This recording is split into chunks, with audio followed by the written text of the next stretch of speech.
What if the man who kissed your forehead at night was the same man who ordered strangers to die? Diana James did not know that truth yet. All she saw was her husband standing by the window of their 18th floor apartment in Seoul, his tall frame outlined by the city lights. The sky outside was dark blue, full of distant stars and blinking red towers. Inside, the air smelled like warm food and Lee Jae's cologne. "Come here," he said softly, turning to her with that small, careful smile he always wore. Diana walked toward him, her bare feet silent on the wooden floor. Her dark curls fell over her shoulders, and her soft brown skin glowed under the warm lights. She was still in her hospital scrubs, tired but radiant. Her heart always calmed when she looked at him. "You're late," she teased, wrapping her arms around his waist. "Again." He rested his hands on her hips, his touch gentle, almost too gentle, like he was always afraid to hold her too tightly. "Client meeting ran long," he said. "You know how business is." "You always say that," she replied, searching his eyes. For one small second, something flickered there. Guilt. Pain. A shadow she could not name. Then it was gone.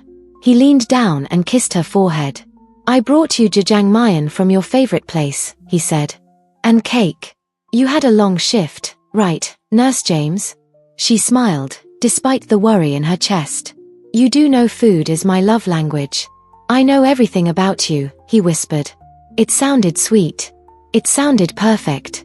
It was a lie. They ate together at the small dining table by the window, the city glowing beneath them like a different world. Diana talked about a baby she had helped that day, a mother who had cried with relief, a father who had held his newborn like the most fragile gift. "I love seeing families like that," Diana said quietly, staring at her chopsticks. "It makes everything worth it." Lee Jae's hand tightened around his glass. "Not everyone gets that kind of life," he said, voice low. "We could," she replied gently. "Someday." The silence that followed was heavy. Diana felt it press on her chest. She raised her eyes and watched him. "Do you not want children?" she asked. He looked up sharply, then forced a smile. "It's not that," he said. "I just don't want to rush anything." Diana nodded, but something inside her twisted. They had been married almost 3 years. Every time she mentioned children, his eyes darkened, his walls went up, his body tensed. "Okay," she murmured, not wanting to push. "We can wait." He reached across the table and took her hand. "You deserve the best life," he said. "I just want to make sure I can give it to you." The words were soft. The fear behind them was not. Later that night, Diana lay in bed, her head on his chest, listening to his heartbeat. It was strong and steady, but his mind felt far away. His fingers slowly traced circles on her shoulder, but his eyes stared at the ceiling. "You're somewhere else again," she said quietly. "I'm here," he replied. "No, you're not." He sighed and kissed the top of her head. "Sleep, Diana. You have an early shift." She closed her eyes, but sleep came slowly. She did not see him slip out of bed an hour later. Did not see him walk into his study, close the door, and pull out a second phone from the safe. "Boss, the Busan deal is ready," a rough voice said over the line. "We move next week."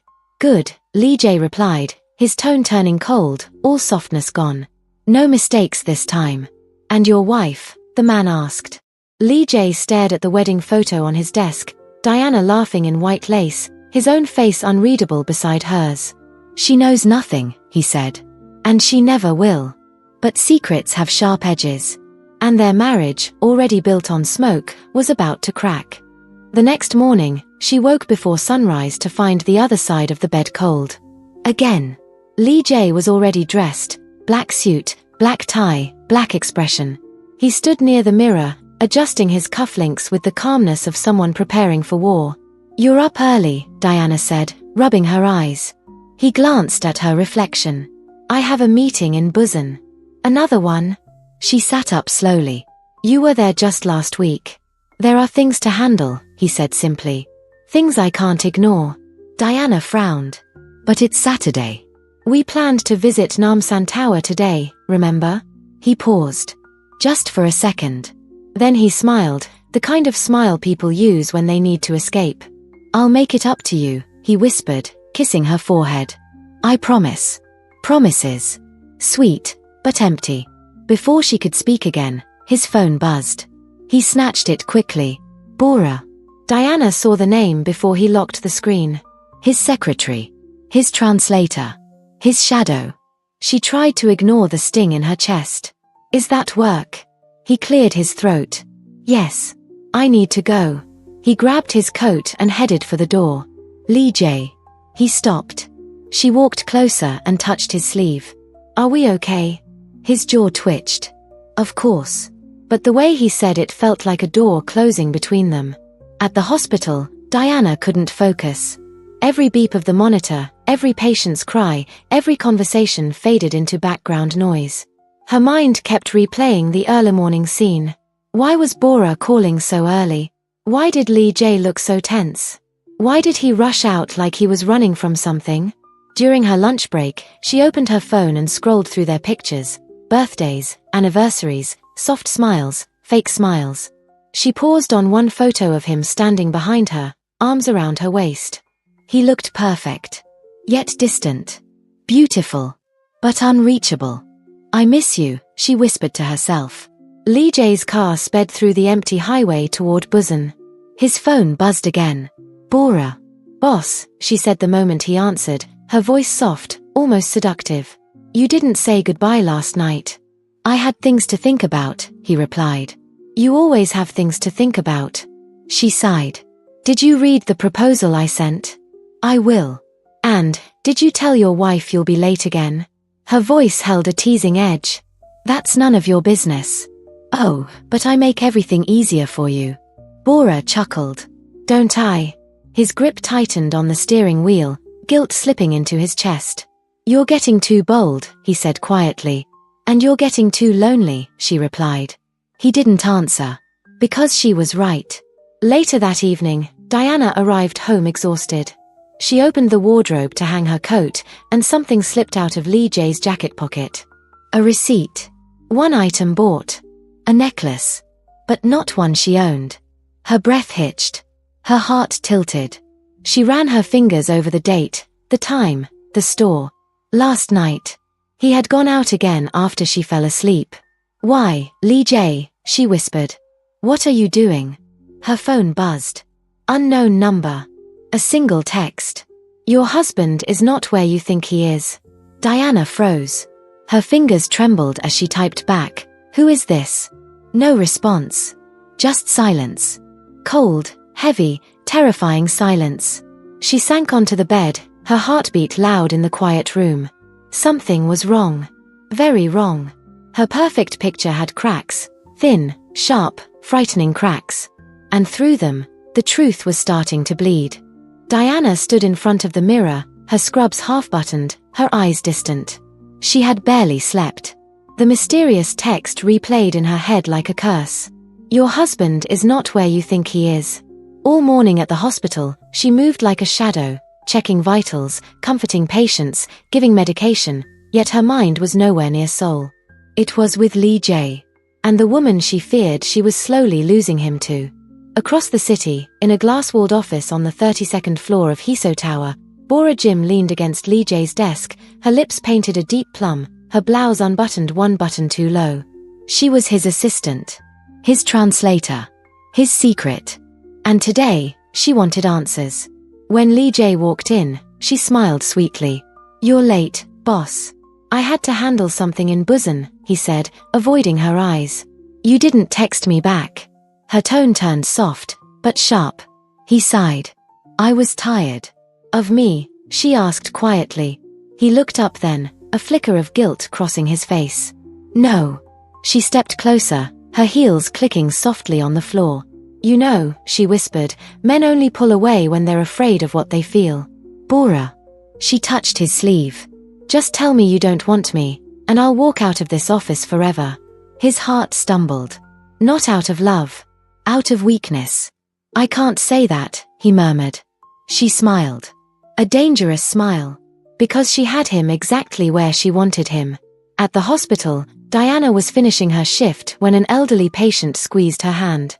You look sad, dear, the woman said softly. Whoever is hurting you, they don't deserve your beauty. Diana's throat tightened. How did you know? I'm old, the woman chuckled. I've seen too many hearts break the same way. Those words pushed Diana to make a decision. She changed clothes, grabbed her bag, and took a taxi straight to Hiso Tower, Lee Jae's company. Her heart pounded as she walked through the shining lobby. "Good evening," the receptionist said. "Who are you here to see?" "My husband," Diana replied. "Lee Jae." The receptionist blinked. "Oh." One moment. She made a call, whispering, stealing glances at Diana, her eyes growing wide with shock. Finally, she stood. "Miss, he's on the 32nd floor." The elevator doors opened. Diana stepped in.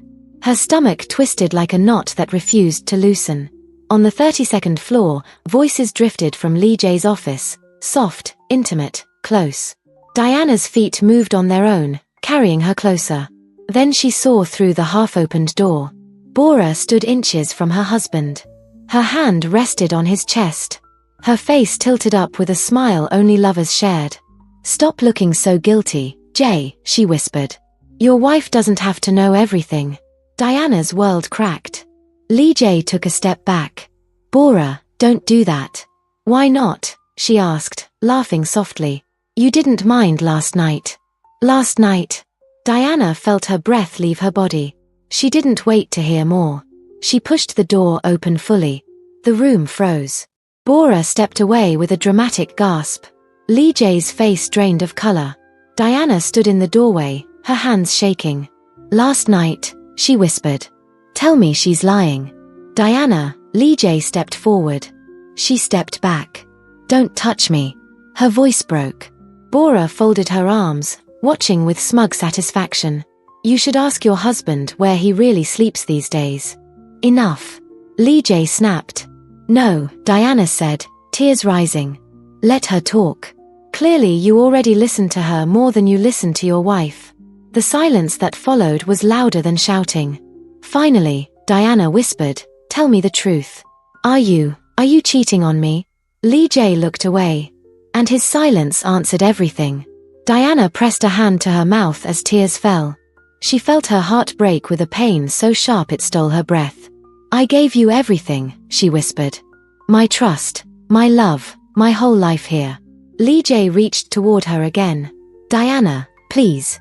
She turned and ran. Through the hallway. Into the elevator. Out of the building.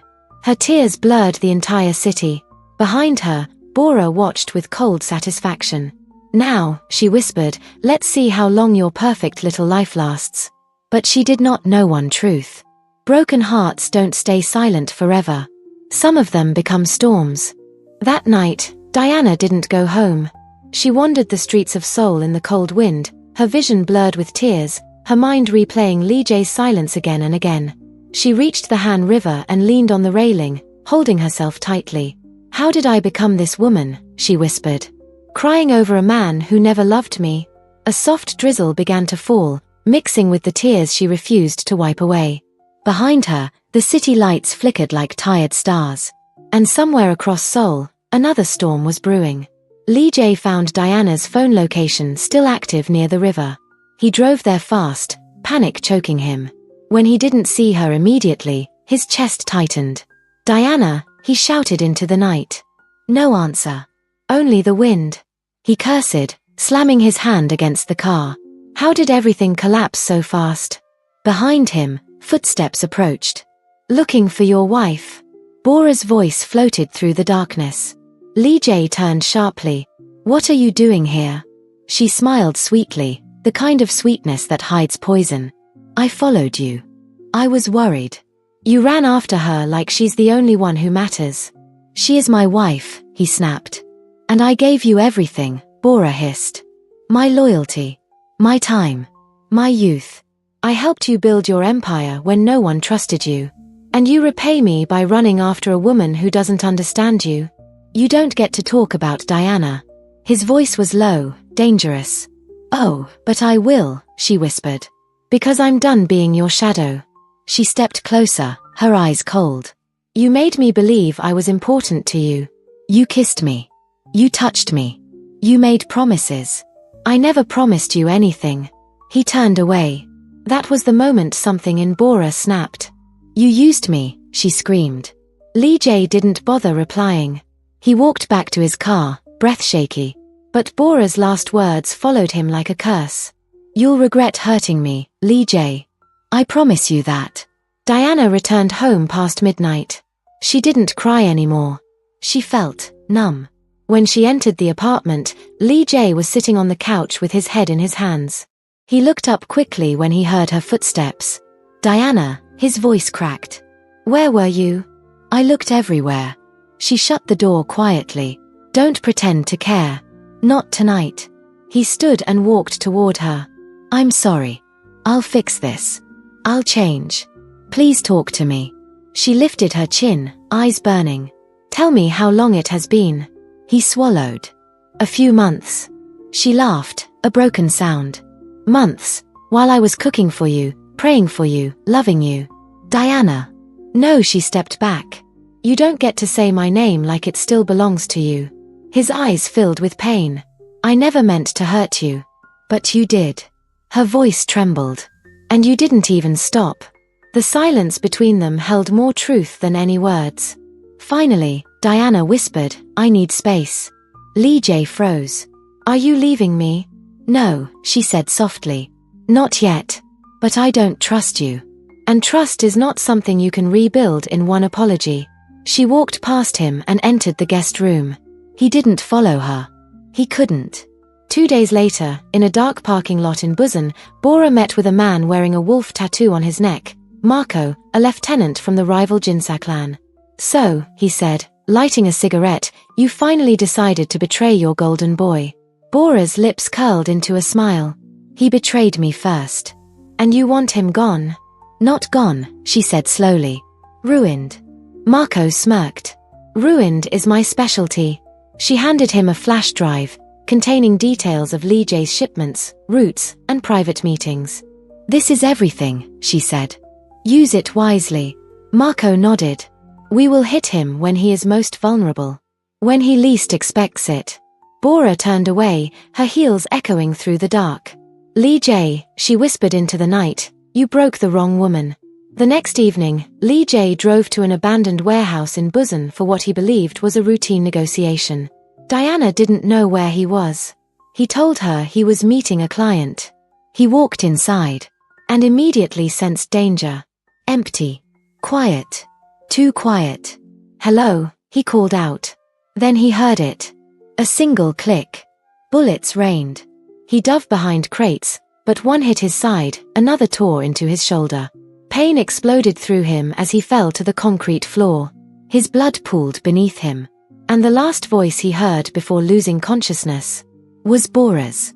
Goodbye, Lee J. People say that when death comes, it walks quietly.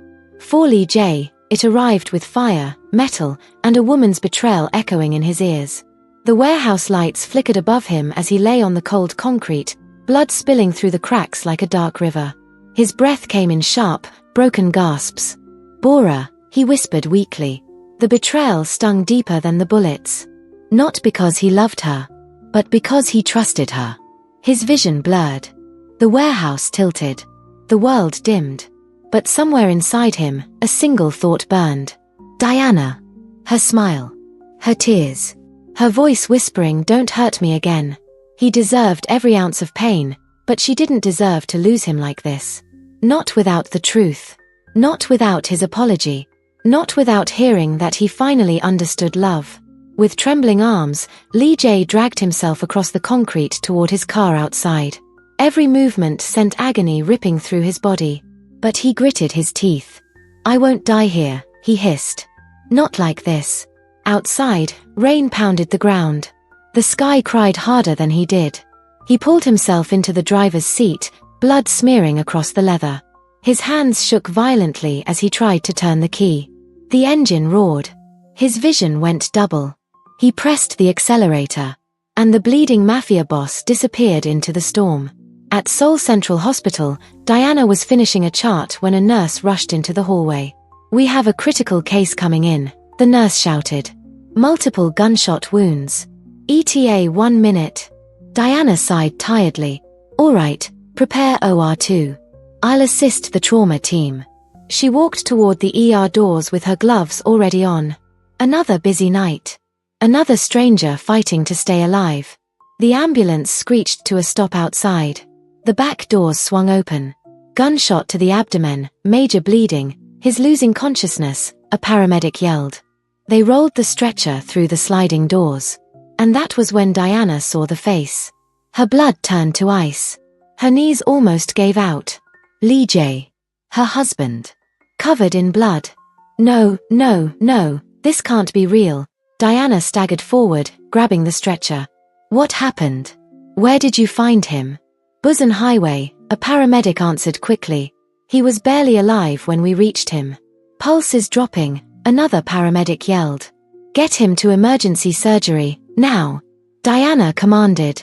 Doctor, we can assign another surgeon. You're emotionally.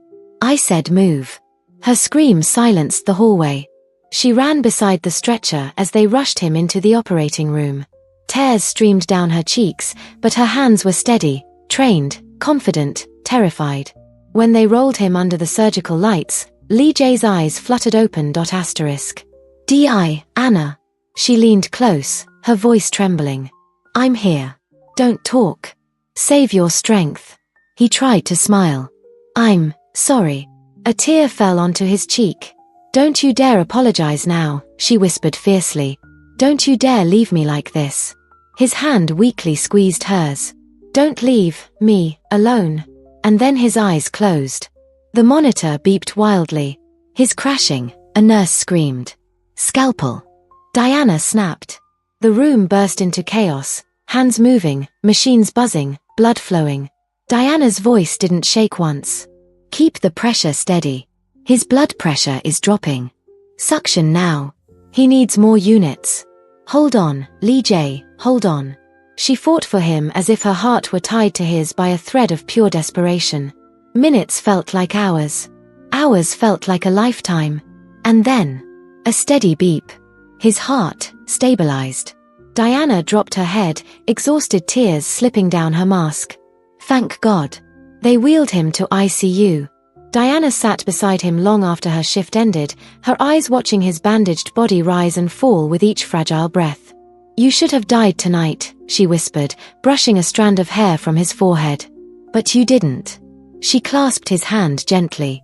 Why? Her voice cracked. Why does my heart still break for you? Outside the room, two Mafia members watched quietly, their coats dripping rainwater onto the floor. One whispered, we need to inform the clan he survived. The other shook his head. No. If the enemies know he's here, they'll finish the job. They turned away. Inside, Diana leaned her head on the edge of the bed, whispering, please come back to me, even if I don't know how to forgive you. Lee J woke to the soft beeping of a heart monitor and the faint scent of antiseptic. His vision was blurred at first, shapes blending into soft white. But then, slowly, the room sharpened. And he saw her. Diana. Asleep beside his bed, her head resting on the mattress, her fingers loosely wrapped around his hand as if she had fought the whole night to keep him alive. His chest tightened, not from pain, but from something deeper. Guilt. Regret. A longing he had buried years ago. He tried to move but winced instead. A soft gasp escaped him. Diana's eyes snapped open instantly. Lee J. She sat up quickly, her voice shaking. Can you hear me? Are you awake? He swallowed hard. Diana, you're here. Of course I'm here. Her eyes glistened. Where else would I be? A single tear slid down her cheek before she quickly wiped it away, pretending she hadn't cried at all. You almost died, she whispered. If the paramedics had found you a minute later, you wouldn't be here. His breath trembled. Then, I should just say it. She frowned. Say what? Lee J looked at her, really looked at her, and for the first time, the man who commanded an entire criminal empire looked painfully human. I'm sorry, Diana, he said, voice breaking. For everything. For the lies. For the nights I didn't come home. For Bora. For hurting you. He closed his eyes. You didn't deserve any of it. Diana's fingers tightened around the blanket. Why? She whispered. Why did you do it? Was I not enough? His eyes flew open. No. Don't say that. Don't ever say that. Then why? Her voice cracked. Why did you choose her? The room fell into a heavy silence.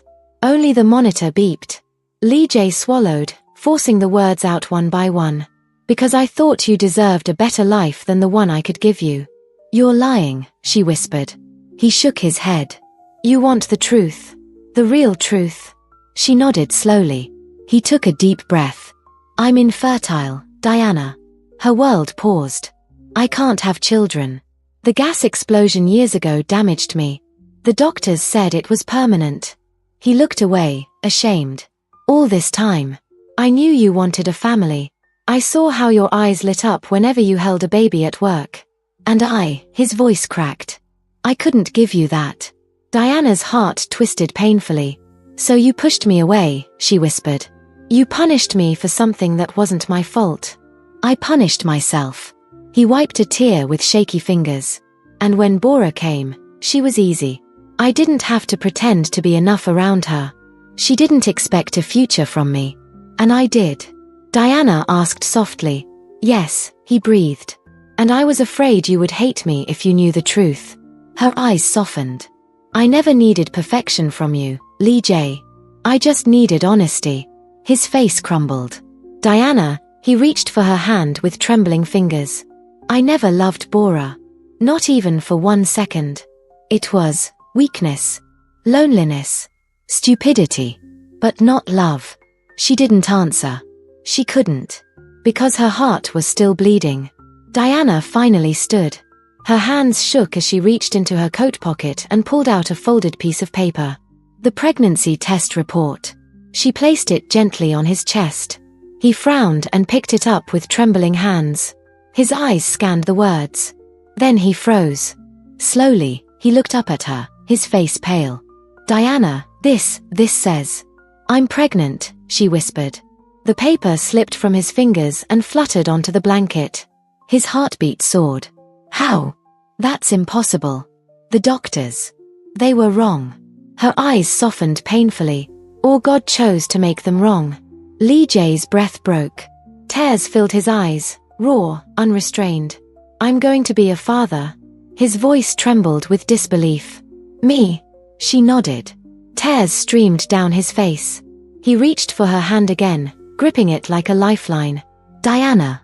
I don't deserve this. I don't deserve you. Or this baby.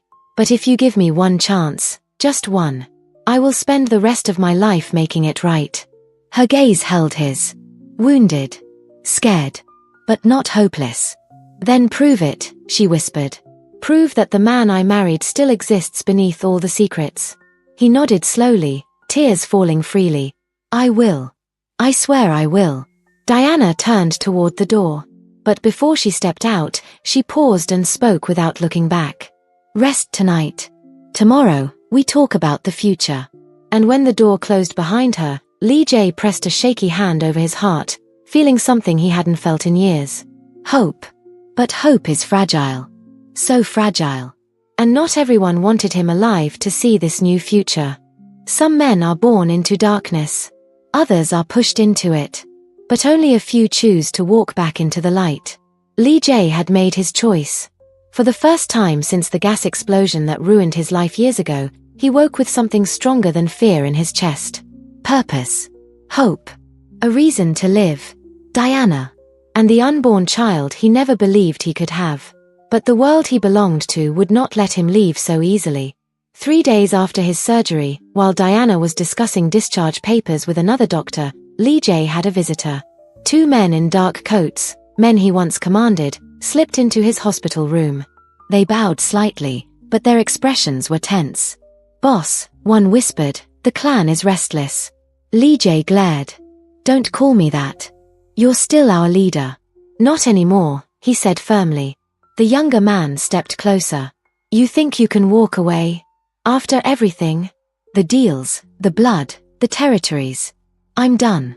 His voice was cold steel. Find someone else. The older man swallowed. The rivals almost killed you. They tried to take everything. If you disappear, our entire network will collapse. Let it collapse, Lee J said flatly. I don't care. Both men stared at him, stunned. "You're choosing your wife over the clan?" the younger one asked bitterly.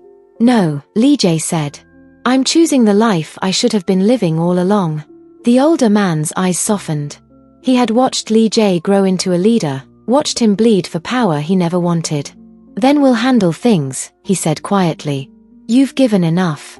They bowed once more, and for the first time, they left him not as a boss, but as a man. Later that evening, Diana returned to the room and found Lee Jae staring out of the window, the city lights reflecting in his eyes. "You're quiet," she said softly. "I've made a decision," he replied. She held her breath. "About us? About everything?" He turned toward her. "I'm leaving the Mafia." Diana's heart stopped. "You, what?"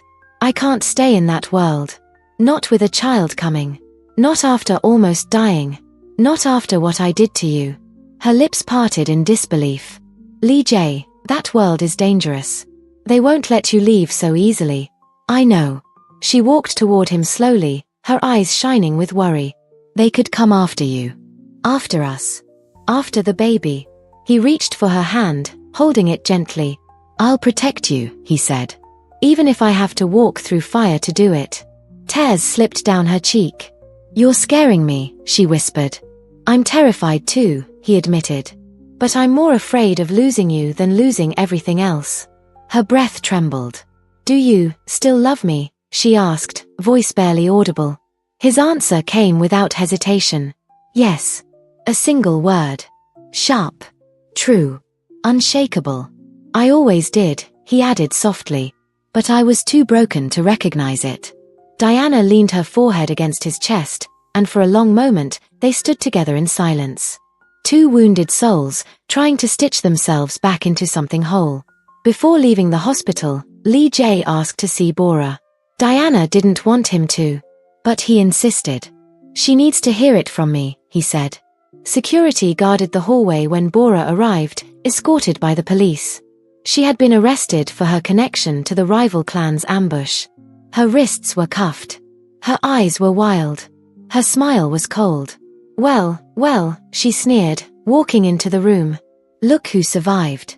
Lee Jae's expression did not change. "Why did you do it, Bora? Why betray me?"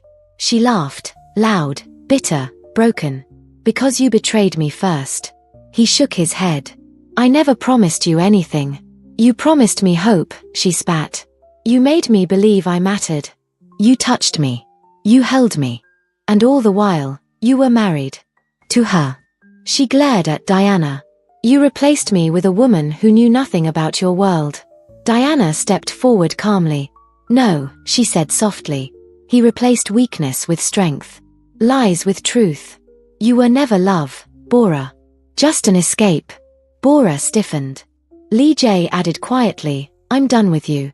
With the Mafia. With everything that broke me." Bora's eyes widened. You're leaving?" "Yes." And for the first time, real fear flickered across Bora's face. Not because she wanted him back, but because everything she destroyed him for meant nothing now. "You're a fool," she hissed. "A man like you can't walk away from blood." Lee Jae didn't blink. "Watch me." The officers pulled her away. Her scream echoed down the hall. This isn't over. That night, Diana helped Lee Jae pack the few things he kept in his hospital room. She watched him move, still weak, still fragile, still healing.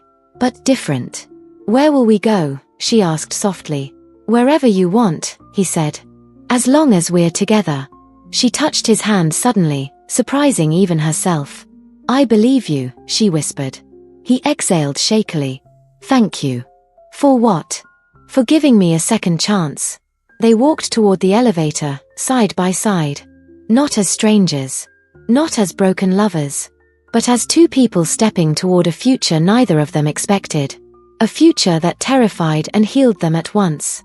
And somewhere deep inside Diana, a warmth bloomed, small, fragile, but real. Hope. Some endings do not arrive with noise.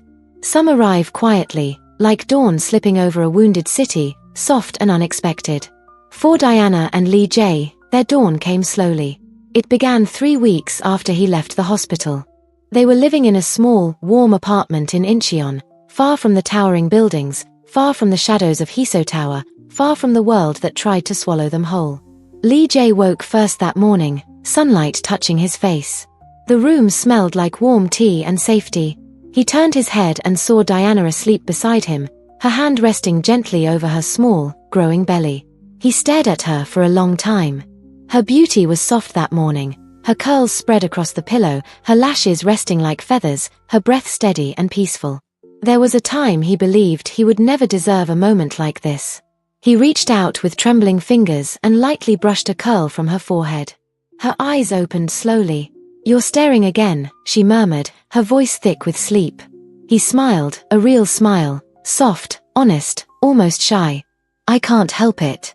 Diana stretched, her hand instinctively covering his. "Are you okay?" For the first time in years, he whispered, "Yes." She watched him carefully. "No nightmares?" He shook his head. "Not last night." "And pain?" "Only the good kind," he said quietly. She blinked. "What good kind?" He took her hand and pressed it against his chest, over his heart. "This," he whispered. "The kind that reminds me I'm alive." Her throat tightened. "Lee Jae." He leaned in, kissing her forehead gently, like the man he was before the darkness, before the lies, before the betrayal. "Let me make breakfast," he said. "You rest. You cook now," she teased softly. "For you. I'll learn anything." The days that followed were quiet, slow, and healing. Lee Jae attended therapy. He cut ties with every trace of the Mafia. He burned old documents, old numbers, old weapons, everything that tied him to violence. He even visited his mother's grave, kneeling with trembling hands as he whispered, "I'm trying, Mother. I'm really trying." Every day, he returned home to Diana, a woman who watched him with guarded eyes, but eyes that softened, little by little, whenever he laughed, or cooked, or read baby books aloud even when he mispronounced half the words. At night, when she struggled with nausea, he held her hair back. When she cried for no reason, he held her gently. When her cravings hit, he ran outside in the rain at 2 a.m. to find tangerines. And slowly, Diana's heart began to trust him again. Not blindly, not foolishly, but honestly. One evening, as they sat on the balcony watching the Incheon sunset, Lee Jae placed a hand on her belly. "Do you think they can hear us yet?" he whispered. "Maybe," she said with a soft laugh. He leaned close to her stomach. "Hello, little one. I'm your father. I know I'm not perfect, but I promise you, I'll be better than the man I used to be." Diana's eyes filled with quiet tears. He looked up at her. "Diana?" "Yes. There is something I want to ask you, something I should have asked with a real heart the first time." Her breath caught. He took her hand gently. "I don't want a marriage of duty anymore," he said. "I want a marriage of love, of choice, of truth." He swallowed hard. "Will you choose me again? Not the man I was, but the man I'm becoming?" Diana stared at him, at the man who had broken her, bled for her, changed for her, loved her in ways he never knew he could. She placed her hand on his cheek. "I choose you, Lee Jae," she whispered. "This time, with my whole heart." He exhaled shakily, pulling her into his arms with a soft, trembling laugh of relief. The sunset wrapped them in golden light. And for the first time, their love wasn't surviving. It was blooming. A love reborn from the ashes.